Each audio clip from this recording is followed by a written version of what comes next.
It's another Julia Donaldson book today, and this one is called Room on the Broom. Whilst I'm reading, I want you to think about what comes first, next, and last in the story. This is called sequencing. Here is the blurb of the story. The witch and her cat are happy flying through the sky on a broomstick when the wind picks up and blows away the witch's hat, then her bow, and then her wand. Luckily, 3 helpful animals find the missing items, and all they want in return is a ride on the broom. But is there room on the broom for so many friends? And when disaster strikes, will they be able to save the witch from a hungry dragon? Oh my goodness, disaster strikes! A hungry dragon! Will they save the witch? This sounds like it's going to be a really adventurous story, doesn't it? The witch had a cat and a very tall hat, and long ginger hair which she wore in a plait. How the cat purred, and how the witch grinned, as they sat on their broomstick and flew through the wind. But how the witch wailed, and how the cat spat, when the wind blew so wildly it blew off the hat. "Down!" cried the witch, and they flew to the ground. They searched for the hat, but no hat could be found. Then out of the bushes, on thundering paws, there bounded a dog with the hat in his jaws. He dropped it politely, then eagerly said, as the witch pulled the hat firmly down on her head, "I am a dog as keen as can be. Is there room on the broom for a dog like me?" "Yes!" cried the witch, and the dog clambered on. The witch tapped the broomstick, and whoosh, they were gone. Over the fields and the forests they flew. The dog wagged his tail, and the stormy wind blew. The witch laughed aloud and held on to her hat, but away blew the bow from her long ginger plait. "Down!" cried the witch, and they flew to the ground. They searched for the bow, but no bow could be found. Then out of the tree, with an ear-splitting shriek, there flapped a green bird with the bow in her beak.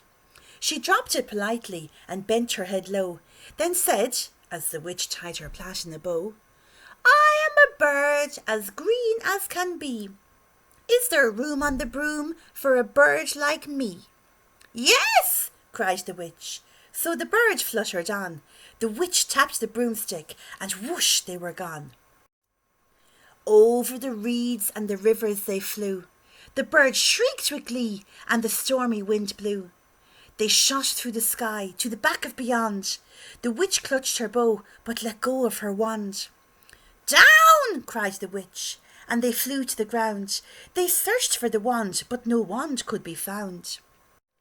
Then all of a sudden, from out of a pond, leapt a dripping wet frog with a dripping wet wand.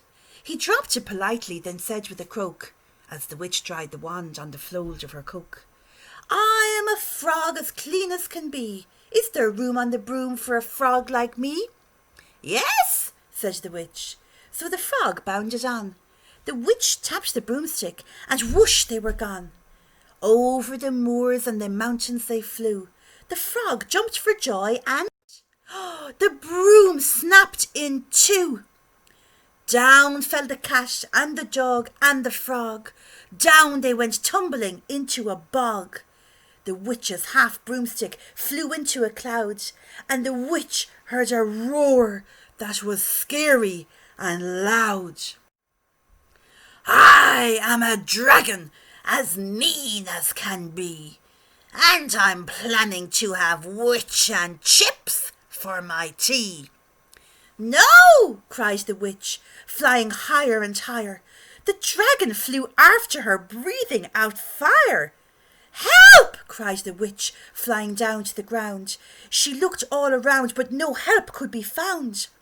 The dragon grew nearer, and licking his lips said, "Maybe this once I'll have witch without chips." But just as he planned to begin on his feast, from out of the ditch rose a horrible beast. It was tall, dark, and sticky, and feathered and furred. It had 4 frightful heads. It had wings like a bird. And its terrible voice, when it started to speak, was a yowl and a growl and a croak and a shriek. It dripped and it squelched as it rolled from the ditch, and it said to the dragon, "Buzz off, that's my witch." The dragon drew back and he started to shake. "I'm sorry," he spluttered. "I made a mistake. It's nice to have met you, but now I must fly." And he spread out his wings and was off through the sky. Then down flew the bird, and down jumped the frog. Down climbed the cat, and "Phew," said the dog. And "Thank you, oh thank you," the grateful witch cried. "Without you, I'd be in that dragon's inside." Then she filled up her cauldron and said with a grin, "Find something, everyone, throw something in." So the frog found a lily, the cat found a cone, the bird found a twig, and the dog found a bone. They threw them all in, and the witch stirred them well, and while she was stirring, she muttered a spell. Iggity, ziggity, zaggity, zoom! Then out rose a truly magnificent broom, with seats for the witch and the cat and the dog, a nest for the bird, and a shower for the frog. "Yes!" cried the witch, and they all clambered on. The witch tapped the broomstick, and whoosh, they were gone. The end. Now, at the start of the video, I asked you to think about sequencing. I wanted you to think about what came first, and next, and last. So here is one picture from the story. This is a picture of that dragon breathing fire coming towards the witch. Here's another picture. It's of the witch at her cauldron, and she's casting her spell. And our last picture is this one of the witch on the ground with the cat, and she has just found her wand. So, can you remember what came first? Have a think. Did you guess this one?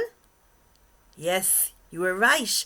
The witch flew down to the ground to look for her wand. And what came next? The dragon was next, wasn't he? So I think we can all guess which picture comes last. It's this one. At the very end of the story, the witch came to her cauldron and cast a spell to make a truly magnificent broom.